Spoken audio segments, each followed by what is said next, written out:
All right. As everybody knows, Metallica has released 72 seasons back on Friday. And Joey and I have spent a good amount of time listening to the album. And tonight we are going to do something different. So we've reacted to the individual singles.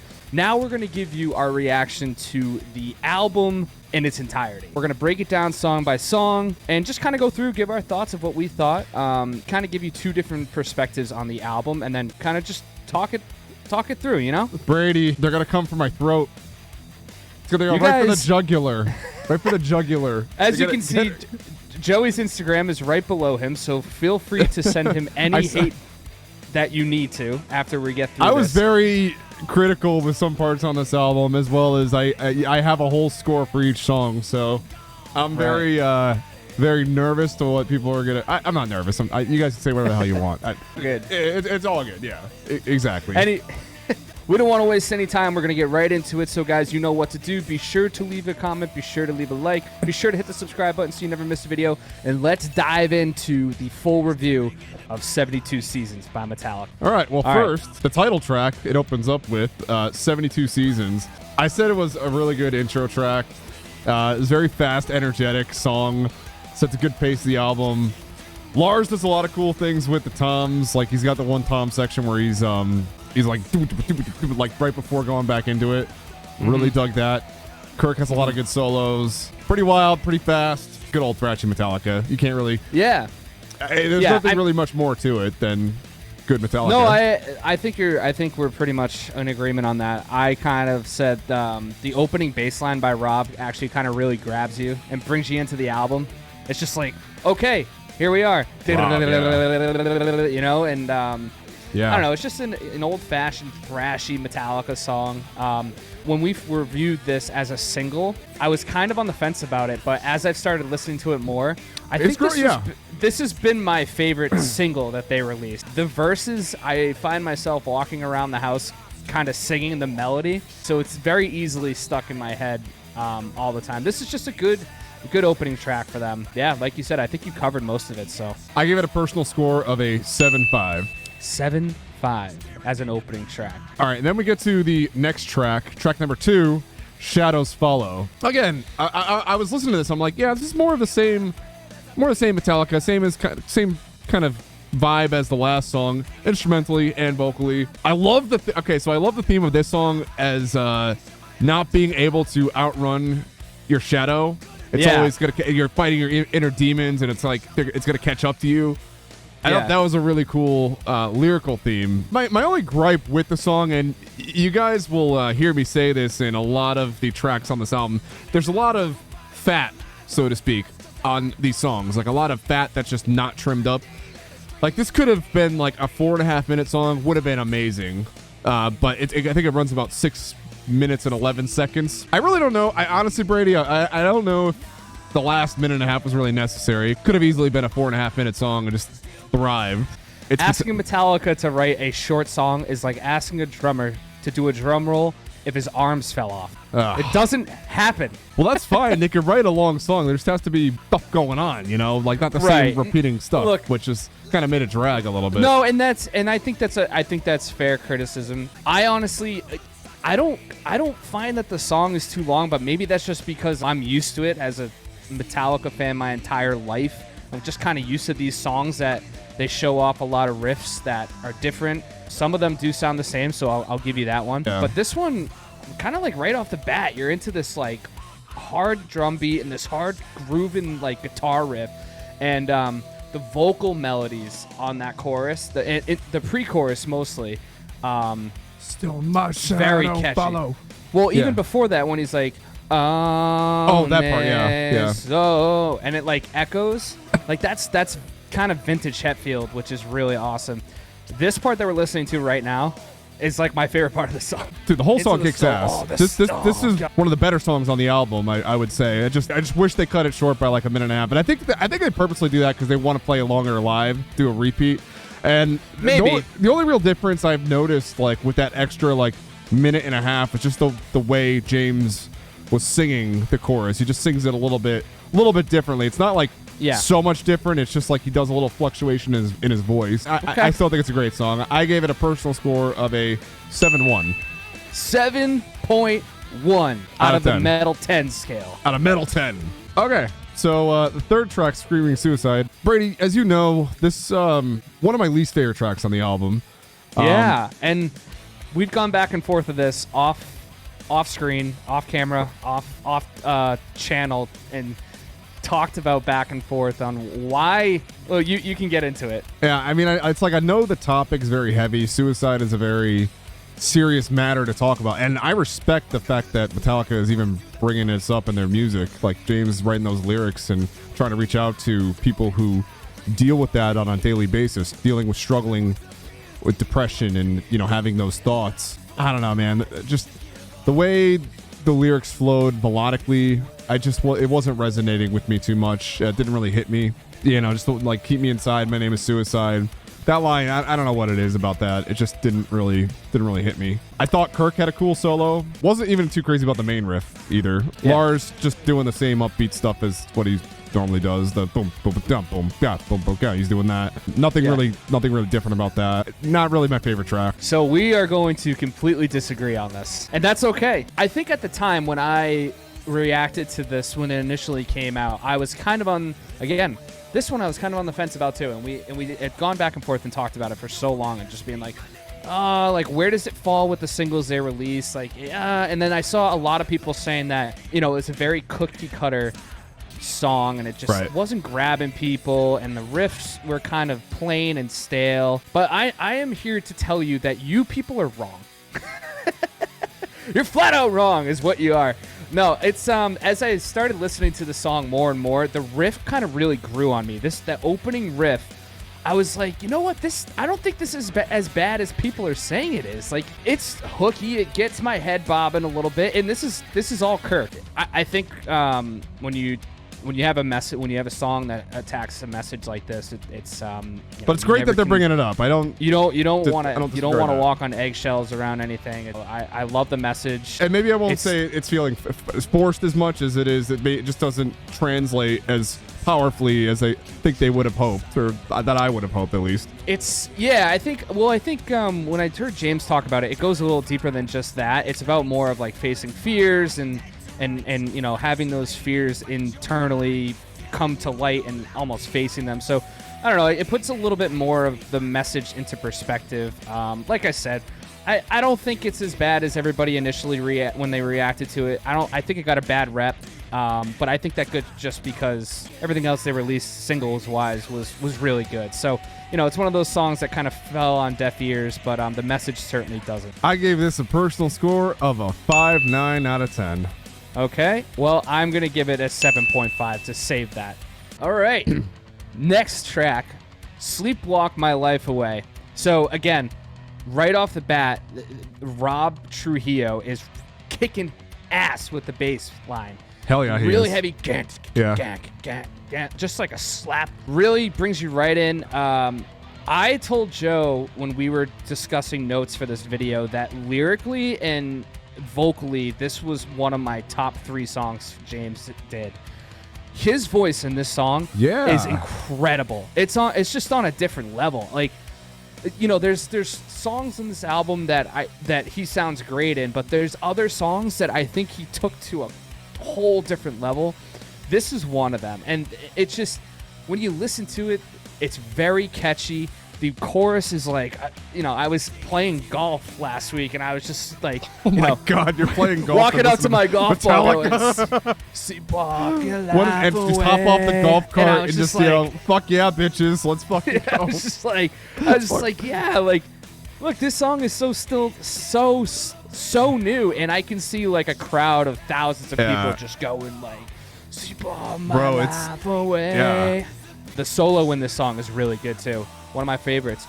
This part right here, this part vocally is really, really good. And then it kicks right into the chorus. Vocally, for me, this was a really good song. Brady, I like to call this song Enter Sandman 2. Okay, because that main riff sounds very similar to, you know, Enter Sandman. It's not like, obviously not exactly the same, but different variety of a similar riff. Has the same type of drum beat. It's groovy, though. grooves. And Rob Trulio, Jesus Christ, that Dude, bass, his man. bass is That so bass. heavy in this song. This is one of those like Rob's shining moments on the album. Yeah. Because you really hear bass, and it's really cool to have that stand out. There's some good transitions. Again, it goes from like an E minor to an F sharp minor, which kind of bounces between back and forth. So that's that was really cool to see. Very similar in that style of Enter Sandman, though. James has good rasp, like very good vocally, like as you said. Chorus was decent.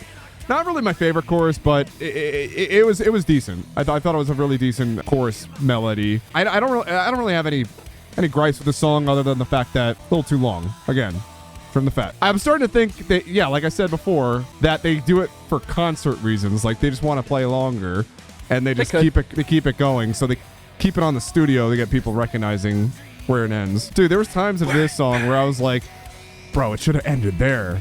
It would have been perfect. Like it should have ended. Like even the last few songs, they're like, why is it still going? Why? They are not within the modern metal, my friend. Dude, not even modern metal, dude. They're still in that old school 80s metal. Oh, dude, even then though, it's like you're just expecting it. Like, oh, this would be the perfect ending. Just have it break and then, boom, drags a little bit, but it's the riffage, man. It's the riffage. They gotta keep it going. They gotta keep it going, dude. I like the song otherwise, though. Yeah, I like it's the a good song song. otherwise. Give it a 6.8. 6.8. Okay. I would say. I mean, I didn't really give these songs scores, but if we're gonna go back and forth here, I think the 7 is fair. What would you give the first 72 seasons? What would you give that one? 72 seasons, I'd give 7.5. Shadows Fall, I'd give a 6.8. Dude, we tied on 72 seasons. I also give it a 7.5. Yeah, I think that's fair. I think that's fair. You Must Burn. Again, No, I don't want to. another similar callback song to what I could argue kind of sounds like Sad But True. Yes. Dude, I was literally gonna say the same thing. Yeah, I literally was gonna say the same. Oh yeah, like thing. it's like they call back to their old riffs and they just turn it into something completely new, which is awesome to hear. I like Sad But True. Again, this wasn't really. This falls under the category of like one of my not so favorite songs on the album. It's kind of the lower tier for me. I like the creepy elements of it, right? Yeah, one of the things I was gonna say for me is lyrically, this is a very evil song. This is a very evil song. A witch burning, right? A witch is that hunt. what it is? Yeah, it's a witch hunt. Yeah. Yeah. Just a slow pace kind of song. It has a really cool section in there with like, oh my God, what's happening? It's like, dude, okay, so like 4 minutes in, it's like the vocal, it's like a vocal like chamber of something. I know what you're talking about. Like, yeah, I know but exactly you know what you're talking about. You know what it sounds like? It sounds like Ozzy Osbourne and Dave Mustaine. Like if it was like influences of like both of them. Interesting. I'm hearing that. Like I'll show you the part here. So Dave like, Mustaine, I would not. It kind of. I'm hearing Ozzy. It's very reminiscent of Until It Sleeps. Megadeth. Too. Their old, their song from the 90s. But dude, I think you kind of nailed it. I mean, I'm right along lines with you. I said very much sounds like Sad But True. It's a slower vibe. It's got some chug in there. There's elements of the song that are really good. It's kind of bland, kind of plain. It's a middle of the album track. Yeah. It's fine where it is. It is what it is. Essentially, it is. Which was 4 minutes. That's my complaint for a lot of these songs. And like I already said, it's lyrically a very evil song. The lyrics are creatively very evil. Song overall, it's fine. It's a fine song. I give it a 6.1 out of 10. Yeah, I was literally just gonna give it like a 5.5. Wow. Yeah, it's just middle of the road for me, man. I thought it was a little bit. Like the things in there were really cool, like the solos and all that. There's good elements and stuff, but the ideas are really cool in the song. It's whatever type of song for me though. Yeah, exactly. Lux Aeterna. I mean, the song, it's been out for months. Everybody's already heard it. Everybody knows it. I covered it vocally. If you guys haven't checked that out, please go check that out. This is just a fun song. It's just a fun song. But, Joe, I think you and I were kind of on the same page about something of where this song is actually placed in the album. It's a turning point in the album. The song's progressively starting to get a little bit better. Not better, but I don't know exactly what the word is, but This song is a turning point. James Hetfield has come out and said that this song is literally just about going out to concerts and having a good time. Yeah, like man. how awesome is that? Like that's going out with your buddies and going to concerts and This just is Brady. having a good time. I will say this is the most fun song on the album. If that makes any sense. This is like you can tell they're having a lot of fun playing the song. Right. He's doing the yas even. I don't even know if I heard a lot of yas before this song. Yeah. How many is this the only song where James actually says yeah? No, I don't think so. Where did you catch it? there's Because I haven't more. cut. Are you sure? If we had to do a yeah count throughout the whole album, I'm sure we'd be. Dude, I feel like there's not a lot of closing in yas. on 100. It could just be me. I listened to it 3 times. Maybe I just didn't notice it, but I feel like there's not a lot of yas in there. Anyways, yeah, this is again, tide changer. Yeah. The album really goes on the upper end from here, with the exception of one song, in my opinion. Full pedal to the metal. Lars with the double bass. Yeah, James the drumming wise, mix is good. man, Kirk this solo. is really good. I also understand why they released the song first, because it really sets the energy for the album. Fun fact about this song: this was the first time Metallica had ever released a song without telling anybody. Really? Yeah, They've always Imagine announced that. before? They've always announced before, and this was the first time the people in their group and the people in their their business had known for months that they were going to do it, and they swore everybody to secrecy, and they just didn't do it. And then, what was it, like a Wednesday or Tuesday night in November, they just dropped it randomly, and here we are. Fun song, man. I Good song. gotta acknowledge how incredible these guys sound at 60 years old too. Like, this is the first thing. It's unbelievable. The first thing you hear from the album, and it's just this. Well, first single. But Right. Honestly, for me, this was a 7.5. This is a 7.5. I said it was a 7.6 out of 10. Whoa. Nice. I like the song. It's a good song, man. Crown of Barbed Wire, track number 7. Dude, this main opening riff, complete badass. Dude, it's just a slow, groovy riff, and you just want to go like mess some stuff up. I feel like this is just, I'm about to kick somebody's door down, dude. Like this guy here. See what he's doing? I did not even plan that. He was just doing it because he felt the music. Or he's knocking. He's knocking. But I digress. I thought they had a lot of cool chord changes in the main riff. Also, when James sings that line, so tight this crown of barbed wire, dude, the way he sings it is like super catchy. It gets stuck in your head. So tight. He's gonna sing it in just a second though. Yeah, I know exactly. So tight. Yeah. Oh, it's coming. Oh, I gotta hear this real quick. This barbed wire. I love that. He's channeling his inner Lane Staley from Alice in Chains. Yeah.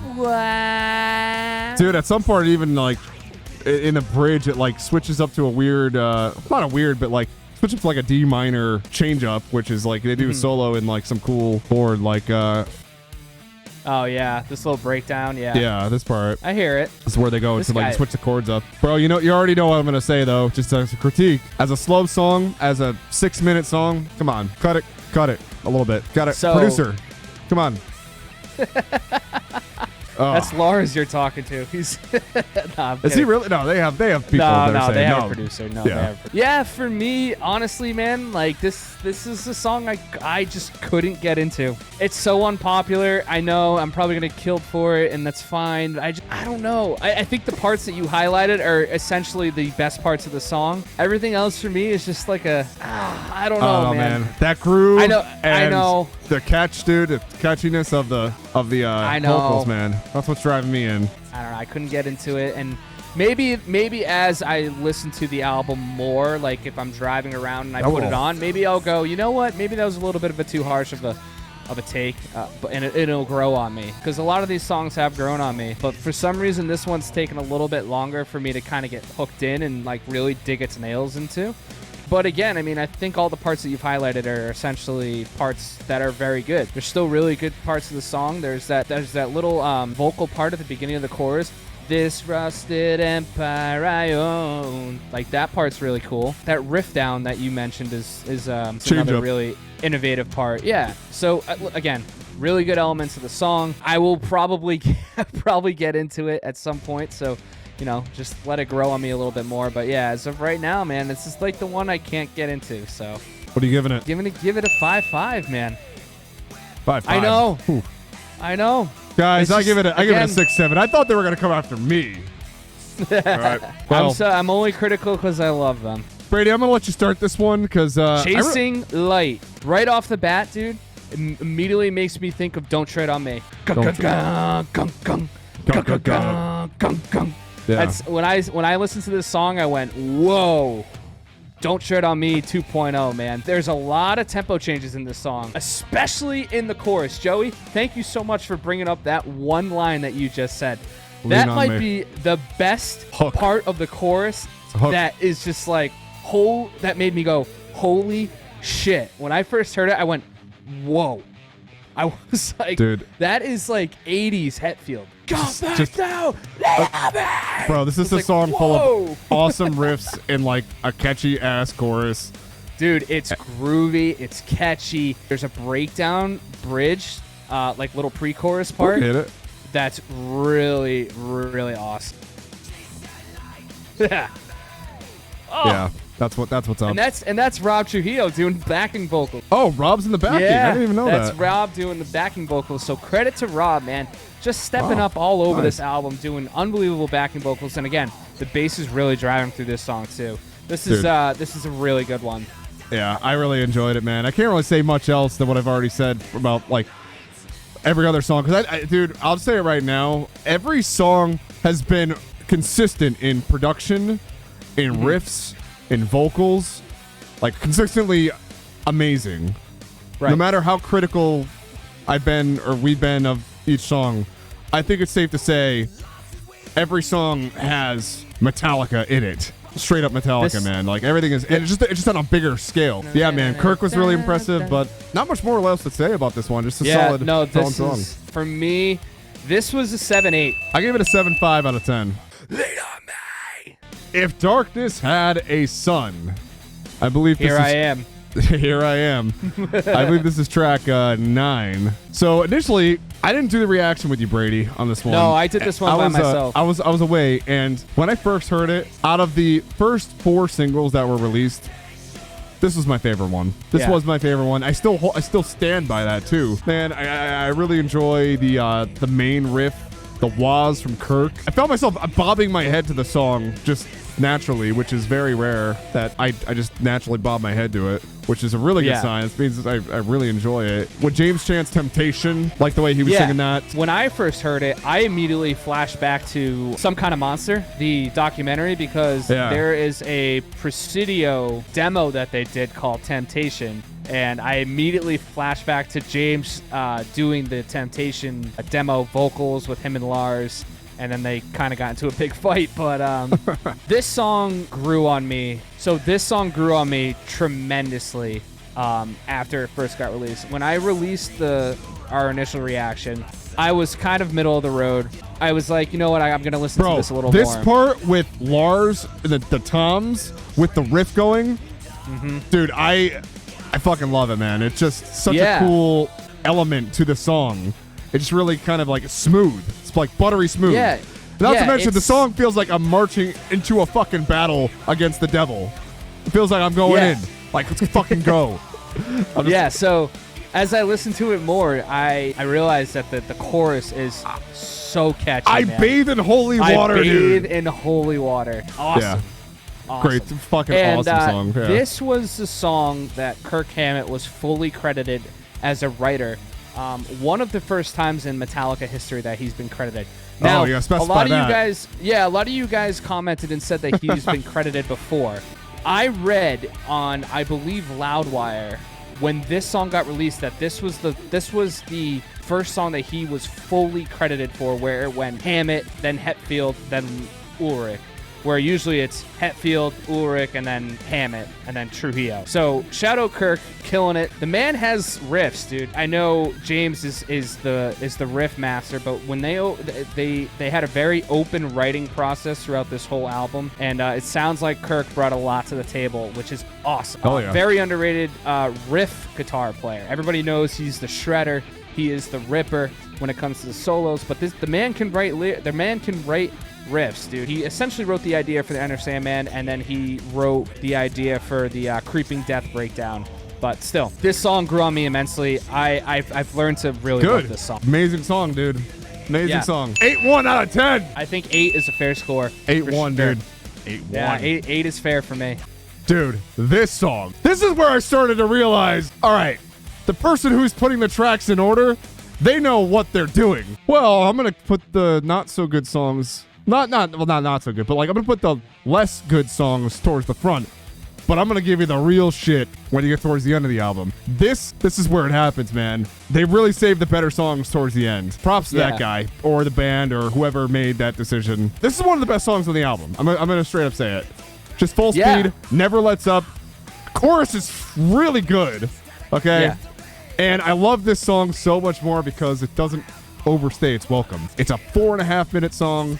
It's perfect. It's everything good about Metallica. You get everything without them overdoing it, without them overdoing riffs or solos. And solos rip, vocals are catchy, and everything else I mentioned in the last songs that we were talking about. This is the best of the best. This is modern Metallica at the very best. Crazy, man. I loved every bit of this song. I went as far as saying that this is one of the best written songs on the album. My second favorite on the entire album.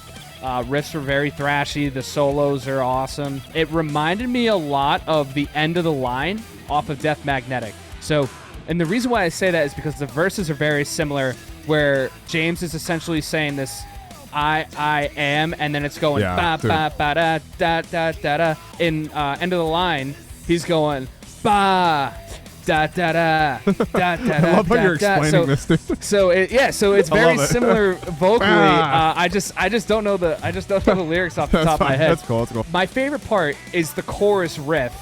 That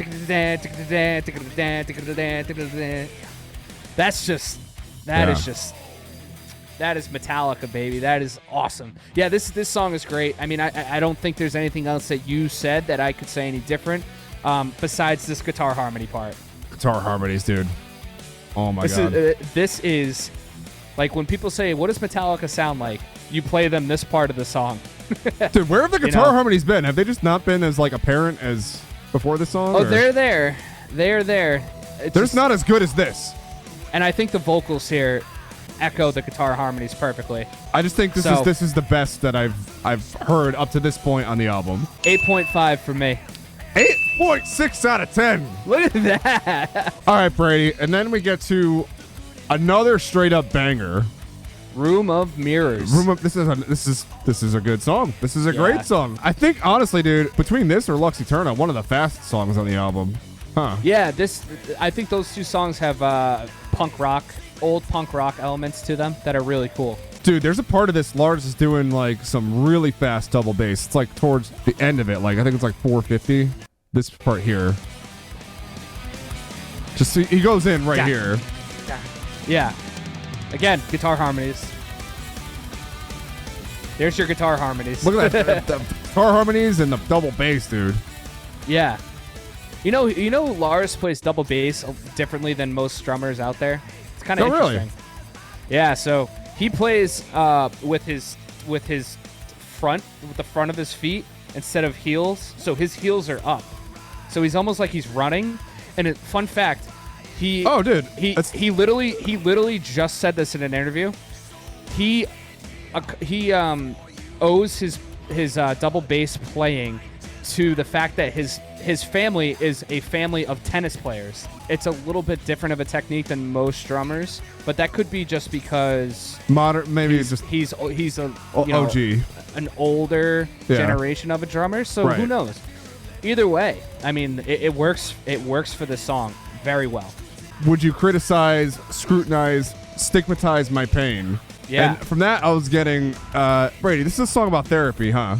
Yeah, I mean, therapy, maybe some sort of maybe looking at yourself, yourself in the mirror, like AA meetings or something like that, or maybe like realizing yourself, like you're looking at yourself in the mirror and kind of. I mean, the hardest person to admit that you have a problem to is yourself, right? It's yourself, yeah, exactly. So we all know James Hetfield has done, has had his struggles with addiction and had his struggles with alcoholism and everything like that. So when you look deeper into the meaning of this song, there's a lot of his struggle in there, which just is another testament to the genius that is James Hetfield. Not so much the guitar player or the vocalist, but the songwriter. Brady, I'm gonna give it an 8 out of 10. 8.8 sounds right. It just gets increasingly better. One quick thing. This music video is really cool. They're in like a Scooby-Doo haunted house. So that, just a little fun fact. And finally, it brings us to the end of our Metallica 72 Seasons journey with Inamorata. Inamorata. This is by far my favorite song on the entire album. Mine too. I think this is the best. I think this is the best song on the album. I completely agree. You know what's funny? It's the longest song on the album. And I was just about to say, Brady, you know all those critiques I had about, wow, they should trim the fat. They should, cut the song up a little bit. It would be so much better if they cut down a minute and a half. I've been saying that for like 3 or 4 songs. Right. This song, nah, keep it 11 minutes. This is a fucking amazing song. Okay, I think that's why, why? Even though it is the longest song on the album, they offer so much on the song. There's so much going on. Yeah. Rob's doing a bass solo while Lars is doing something on the hi-hat, and it's just very different for Metallica without straying too far from what they actually sound like, which I think is very cool, man. I think it's a very cool, groovy song. So, has grooves, progression. And you're right. The riffs are catchy. They change it up a lot. There's And a lot of interesting the main elements. riff too. It sounds very fresh. Like this riff here. I'm gonna tell you what this main riff is. This main riff is Black Sabbath. This is a Tony Iommi, James Hetfield inspired riff. The like second I heard the song, I went, oh my god, this is a Black Sabbath. This is Metallica writing a Black Sabbath song. Dude. Exactly what it sounds like. It sounds like old school Black Sabbath. Actually, it does, dude. Actually, yeah. When you listen to even the tone in the guitar, it's like that very deep kind of like doom and gloom sounding guitar, and it's kind of sounds like it would be a simple riff if you sat down and kind of learned to play it, like the Tony Iommi style of riff. There's also one part in this song that is currently right now going viral. I don't know. And can I take a guess? I think, go ahead, take a guess. Is it the guitar harmonies? It's the guitar harmonies. Dude, this fucking but it's part, the man. particular part of the guitar harmonies. Yes. When people ask you what does Metallica sound like, this is what it is. This part, dude, this is so 80s. This is so classic Metallica. When I saw this was going to be 11 minutes, I was like, oh, this is probably going to be an 11-minute instrumental that Metallica loves to put on there. And I was so happy when James started singing. I was like, oh my god, this is going to be so sick. Also, this part. It's also that good, part man. right there. Yeah. But this song, I actually did a little research. This song is actually about divorce. James Hetfield just went through a divorce over the pandemic. So again, you want to talk about personal songs. These last 2 songs, being Room of Mirrors and Inamorata, these I think are probably the closest to the heart for James. Dude, and I was gonna say, it really does portray a lot of heart and emotion, like the way the lyrics are saying, and like just there's a lot. Man, it's deep. Yeah. It's a very deep song. Everyone, it is. They're playing their hearts out too. Everyone shines on this song, and there's no off moment with this. If this was Metallica's last song they ever made, the last song you ever heard, the last album we ever heard from Metallica, this would be the way to go out. This is the way to go out. Totally agree. To cap off a 40-plus year career. Totally agree. Honestly, for me, dude, this song is like a 9 out of 10. 9-1, bro. Yeah. 9-1 out of 10. Damn near perfect. All right, guys. Well, there are our track overviews of 72 Seasons. We'll now give our album score. For me, Joe, this album, originally when I texted you and I listened to it all the way through, I wasn't impressed. Okay. I had to go back and listen to it again to fully get the fullness of the album. This album, to me, is an 8.5 out of 10. Whoa. Whoa. I think there are a lot of songs on here that are just truly Metallica through and through. This is just a letter to the fans, man. That it's just like, for sure. We're still here. This is for you guys. So 8.5 out of 10 for me. So based on all the scores I gave, I did a calculation with all of them, all the individual scores. And what came out to my overall rating for the album, 7.5 out of 10. And I think it makes sense. I think this is very fair. So, you guys answered a poll for us on Friday over the weekend. What'd they say? I believe 60% of you said the album is anywhere between a 7.0 to a 10.0 out of 10.0. So I think we nailed it. I think we did. Nailed it. For the very small portion of you that put a 0 to 3 out of 10, y'all just being ignorant. What are you listening to? Get your ears checked. Anyways, they want to guys, listen to breakdowns all the time, dude, and just like. You know. Anyways, guys, thank you guys so much for sticking with us. We know this was a little bit of a longer video, but we owed it to Metallica to do a full analysis of this album. If you guys stuck around with us for the whole time, thank you so much. We'd love to hear your thoughts. So be sure to leave a comment down below. Be sure to let us know what you guys thought of the album. And be sure to let us know what track is your favorite. Make sure to hit the like button. Make sure to hit the subscribe button. Make sure to head over to the Dream Zero Music merch store. And it's in the description down below. Thank you guys again so much for hanging out with us. We love you. And we will see you guys in the next one. Later.